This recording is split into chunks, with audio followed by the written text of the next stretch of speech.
नमस्कार, सार्वमंथन न्यूज महाराष्ट्रमध्ये आपलं स्वागत. पाहुयात आजची सविस्तर बातमी. तुम्ही तुमच्यावर झालेल्या हल्ल्यानंतरची पहिली भेट आहे. काय या भेटी दरम्यान तुम्ही या सगळ्या गोष्टीची जाण करून दिली आणि पूर्ण घटनेची माहिती साहेबांना? रविवारी जी अक्कलकोट येथे घटना घडली, ती घडल्यापासून महाराष्ट्रातले ज्येष्ठ जाणते नेते आदरणीय शरद पवार साहेब यांनी काळजीपोटी मला फोन केले होते आणि बाबा काळजी घे, सध्याची परिस्थिती काही चांगली नाहीये आणि अशा काळामध्ये संरक्षण असलं पाहिजे. त्यांना माझ्यावर झालेला हल्ला त्यांनी नापसंती व्यक्त केली आणि लोकशाहीमध्ये अभिप्रेत नाहीये असं आमचं 2-3 वेळा बोलणं झालं होतं आणि आल्यानंतर भेटायचं ठरलं होतं.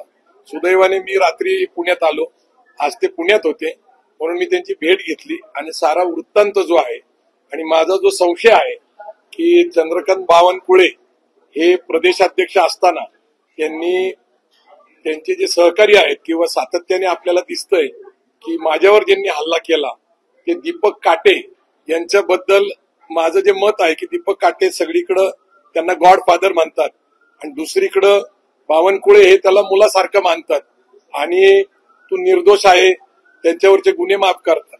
हे सगळं जे नातं आहे ते मी त्यांच्या लक्षात आणून दिलं. याच्यामध्ये गृह मंत्रालयाने लक्ष घातलं पाहिजे अशी माझी अपेक्षा आहे, हे मी त्यांना सांगितलं. पण सगळ्यात महत्वाची गोष्ट अशी आहे की सध्याची परिस्थिती जी आहे आणि कदाचित आज माझ्यावर अन्य काही लोकांवर असे निशाणे साधले जाऊ शकतात याची मी माहिती त्यांना दिली.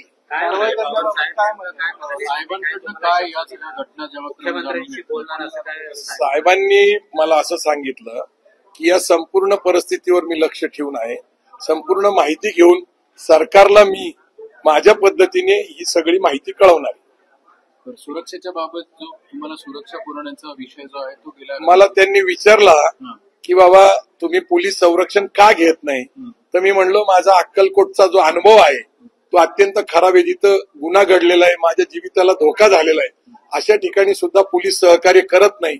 आणि मंत्रालयातनं मुख्यतः अनेक असे प्रमुख मंत्री आहेत ते तिथं सातत्याने दबाव ठेवून आहेत की बेलेबल गुन्हे धरा तुम्ही आणि 1.5-2 दिवसामध्ये ते दीपक काटेंना सोडून द्या.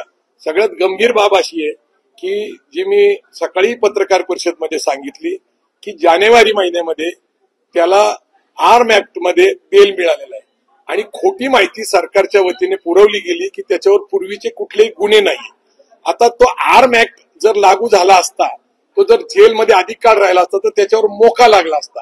मोका अंतर्गत कारवाई होणार नाही याची काळजी सरकारने घेतली आणि मोकाचा गुन्हेगार ठरणारा दीपक काटेला बेल मिळाली आणि त्याच्यावर एक टास्क दिली, एक जबाबदारी दिली की संभाजी ब्रिगेड आणि अन्य संघटना यांचा बंदोबस्त करावा.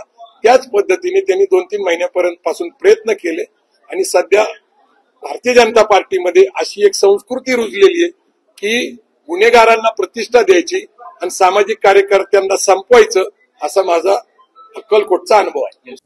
सार्वमंथन न्यूज महाराष्ट्राला लाईक करा, शेअर करा, सबस्क्राईब करा.